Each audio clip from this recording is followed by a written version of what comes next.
Hello, I am Alison Duana. I'm a goddess asteroid astrologer and gene keys guide.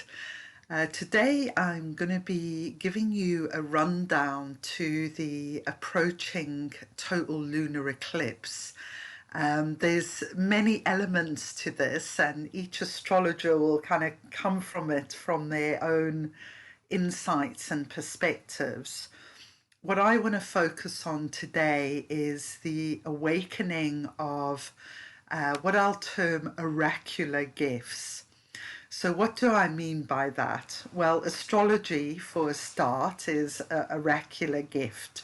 It's all about pattern recognition. And actually, this is part of our human genome. So anyone can have these gifts. In some people, in some family lines, they are stronger. But for all of us who live at this time, these gifts have been, for the large part, really quite radically repressed in our history. If we think about the witch hunts, 9 million women died for having these gifts and using them. Many people who had these gifts then, became nuns or monks in the Middle Ages and kind of expressed that through religion. But of course, those people didn't have children. And so the gifts are more rare now in our DNA, but they are definitely awakening. I think many people are experiencing that. We're reclaiming these healing gifts. Another way this can manifest is like recognizing patterns in nature. So connections with plant spirits, tree spirits, and animal spirits. And it's one of the wonderful things that's just come out is the Gene Keys Dream Arc Animals course, which I'm going to be working with in the months and I think my whole life, because animals appearing as guides and messengers is maybe like the most wonderful part of my life. And so if you're here watching this, perhaps these are gifts that you also share. So this total lunar eclipse is going to be good for us if we have these awakening gifts. But total lunar eclipses do bring up stuff from the subconscious, from the shadow side. And we're on the Scorpio is the moon, the sun is in Taurus axis. So that really, I would say, increases the magnitude of what can be released from the subconscious underworld. But in order for it to be released, we kind of have to see it consciously first and be with it, accept it, be compassionate and kind towards it. So this is our challenge. And, if you know anything about being on the ocean and sailing, it's actually the 3 days before and after, especially after the eclipse, will be the most powerful when we get what's called the spring tides. So if you imagine the spring tides, this is also when our own water within our body is moving, and it's in relation to the pull of the moon at its maximum, and this is when those emotional can happen. Okay, so what alerted me, first of all, to the oracular nature of this total lunar eclipse is actually the moon's nodes. They're in a beautiful numerology. The north node is at 22 degrees Taurus, 22 minutes, and the sun will be at 22 degrees Scorpio, 22 minutes. So this is on Monday, the 16th of May. It's about 4 a.m. in the morning in England. So, it's going to obviously vary depending where you are in the world. So, by a wonderful synchronicity, my colleague Katrini Matisse had sent through a PDF about human design and working with the stars. And so I'd just been reading this, and I happened to notice that at 22 degrees Taurus are two really interesting stars. One is called a nail high, which is the eye of serpent, and the second one is called kakab, which means guide. Okay, so both of these speak to me, first of all, of having the vision that comes from the eye of the serpent. The serpent is associated with a goddess, with healing. Serpents are actually incredible because they can go right deep in the earth, they can climb trees, they can move through cracks, they can even like fly and jump through the air. So the serpent is a master of all the elements, and it's also sheds its skin, so it goes through these life, death, rebirth processes.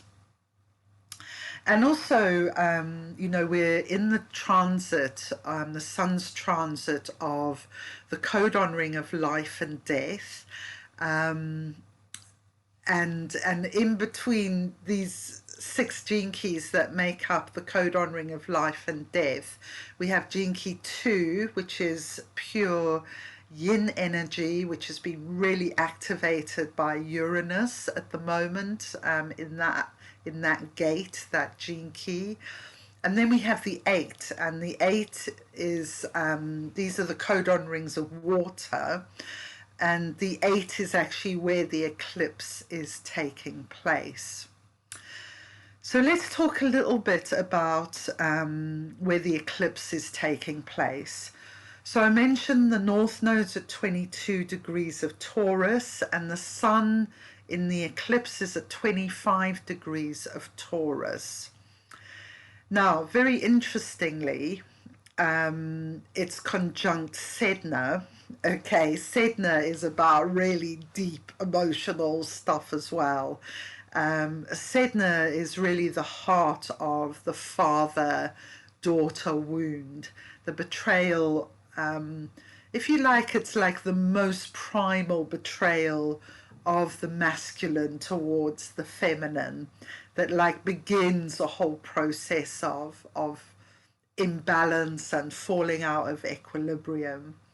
So Sedna is about the restoration, if you like, the healing, the deep healing of the father-daughter wound for us individually and collectively.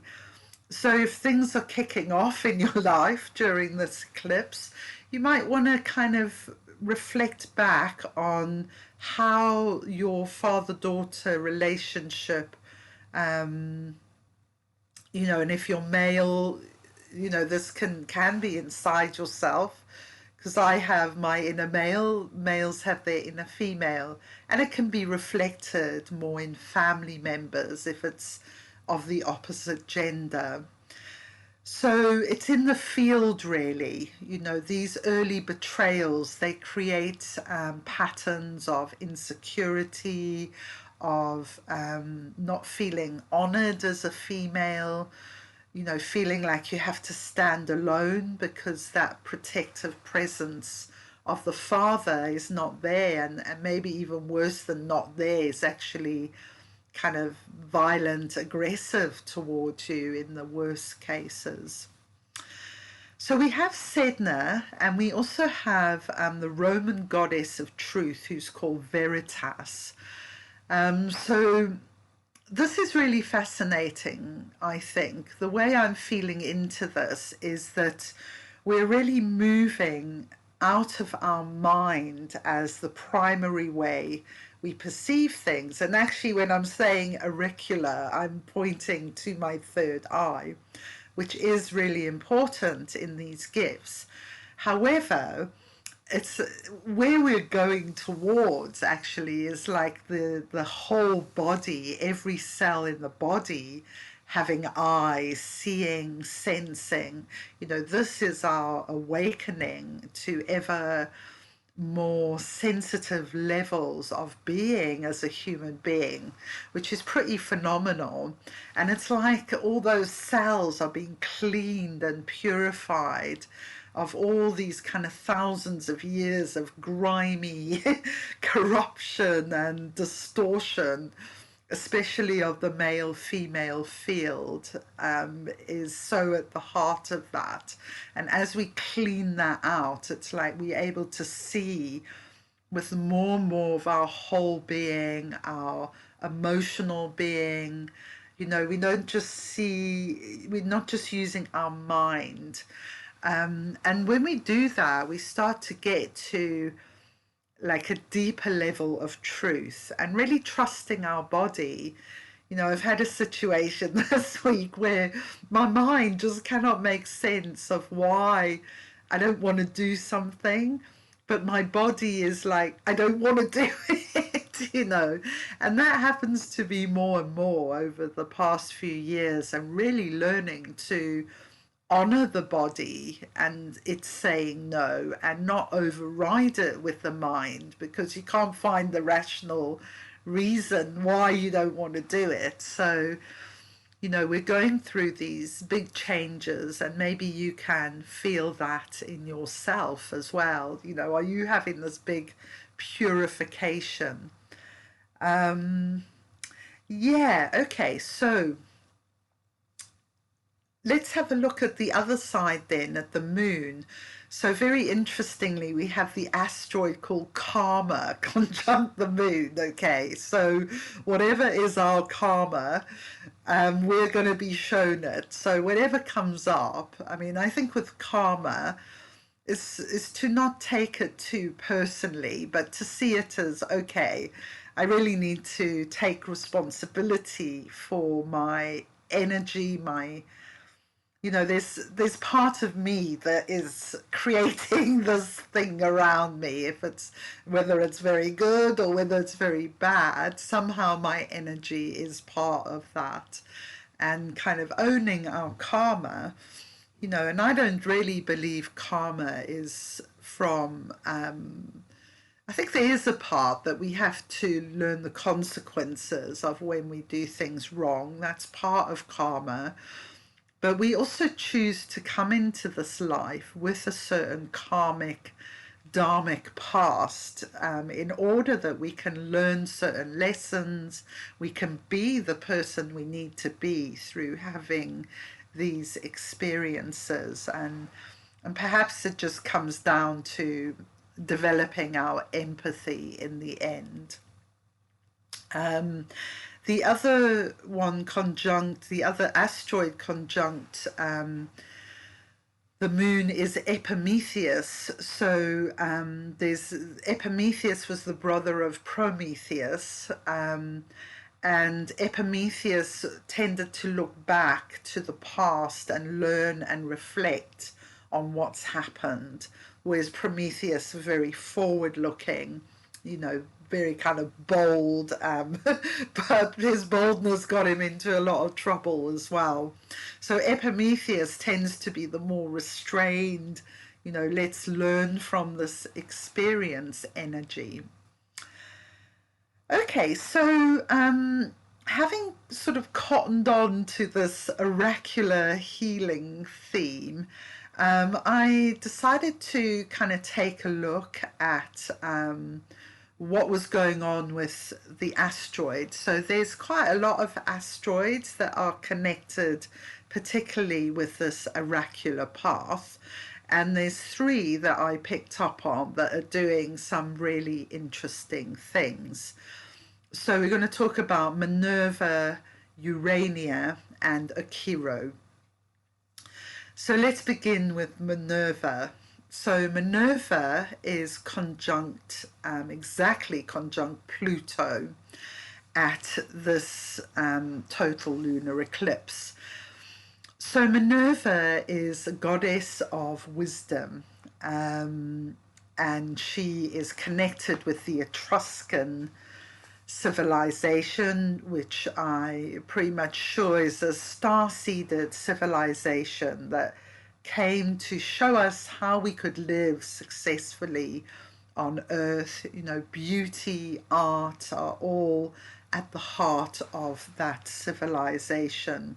We should never underestimate the arts actually in all of this. And this is, you know, in Capricorn, so it's about breakdown of structures. And Pluto is in Gene-Key 60, which is called the cracking of the vessel.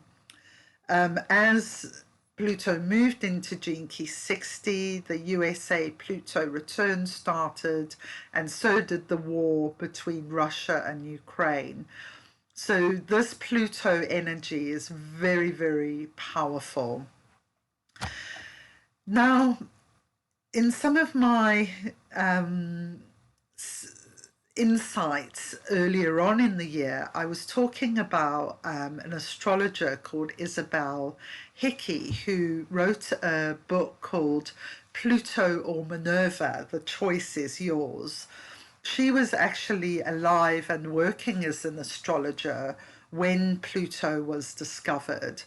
And she psychically had the sense, she had oracular powers, that's for sure, because she sensed Pluto as a binary energy.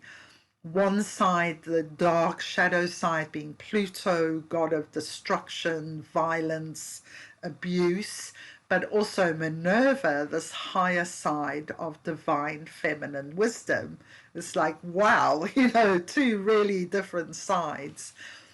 And it turns out that she was spot on because, you know, in the Horizon telescope, when closer to Pluto, it could actually see that Pluto and Charon, which was thought to be a moon, is actually a planet. So Pluto is the only binary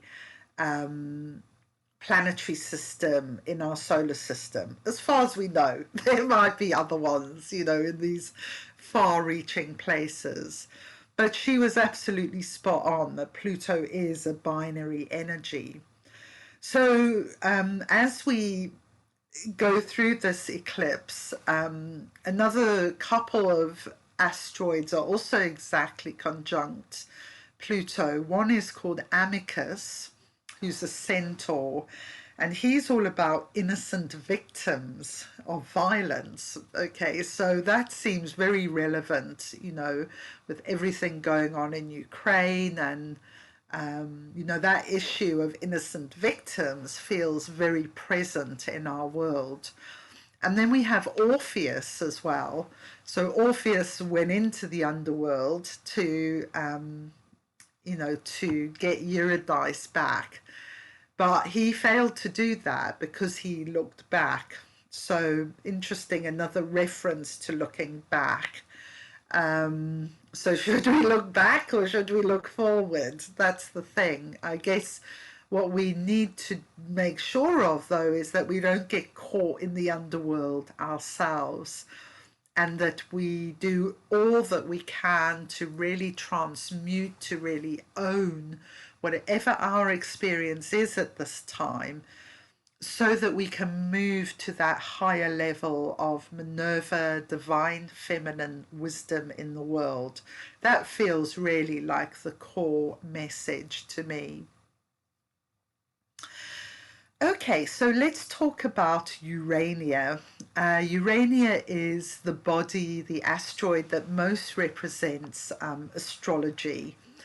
And astrologers, we are a bunch, whether you're into human design, gene keys, you know, it's all Vedic astrology. It's all about pattern recognition, ultimately. And Urania tells us where we might have this quality in our chart. So at the lunar eclipse, Urania is actually conjunct Venus. That was like, wow, that's really good. and they're both conjunct Chiron. So Venus and Urania are in gene key 51, and this is a real, it's thunder over thunder. This is about initiation energy, and it's like, whoa, okay, this is definitely good for the oracular powers of the astrologers to awaken. And it feels like we have a short time. You know, there's so many astrologers here on the planet because essentially we have about 7 years until the change to the cross of the sleeping phoenix, where, you know, we're going to lose interest totally in all these esoteric arts, and we need to have learned everything we're going to do by then. Um, so the astrologers need to be like really on the ball in these next 7 years, and each of us bringing through the special thing we've got to bring through, you know. And I think, you know, it's really important not to kind of compete in that sense, but to focus on purifying your own field and your own vision so that you bring through the particular thing that is yours to do and that's mine to do. And then we start to bring the whole picture together. Okay, and I mentioned that they're conjunct Chiron as well. So again, there's a wounded side that may be activated. Chiron is in gene key 25. Yeah, it's 25 line 6. That doesn't sound quite right to me, but ignore that bit. Okay. So the final one I want to talk about is Akiru. Akiru is a centaur. Well, she was a centaur, but she was turned in completely into a horse. And she was the daughter of Chiron, the wounded healer, and Chariklo, Chiron's very mysterious and amazing wife, who is connected with sacred geometry, learning about healing through being a carer. She's also a master shapeshifter. You know, she was a mermaid. She then became a centaur, and she transformed Chiron into the stars, Alpha Centauri. So she's like, whoa, how did she do that? Yeah, we all want to learn a bit of your alchemical wisdom, Chariklo. So Akiro's story is very interesting because, and it feels like it's been very present in my world, especially the last 6 months, since I created a kind of online Venus Moon sanctuary temple. Because Akiru was very talented in her oracular gifts, but she just kind of blurted them out. Her prophecies were extremely accurate, but what the gods were annoyed with her about is that she didn't say them within the sanctuary setting. She just kind of boom. So my experience of Akiru is she's kind of learning to teach us how to live, you know, behind the veil, come out of the veil. Our world is very much be open, give, you know, give to everyone, which is on the one hand really great. But there is, I feel, this place for the, especially with the divine feminine mysteries, the veiled Isis, to be within the sanctuary. Anyone can come there, but they have to be committed. They have to make an effort to be there. It's not just free, available, you know, information that you can take in for one instant and it's gone. This is something you really need to focus, give your attention and devotion to. the mysteries essentially are revealed to the people who will do that. You know, we're in the Aquarian age, so it's not about being born into the right lineage or whatever. It's about our ability really to commit and connect to what is required to receive those mysteries.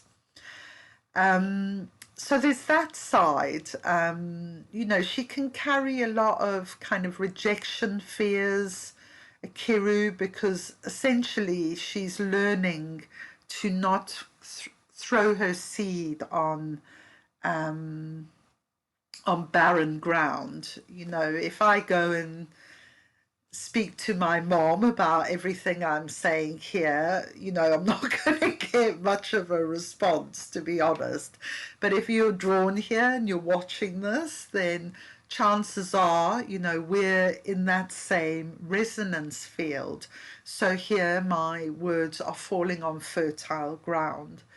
So this is the kind of issue to think about, you know, if you're putting esoteric wisdom out there, if you're offering healing, if you're offering teaching, are you really honoring what you're offering?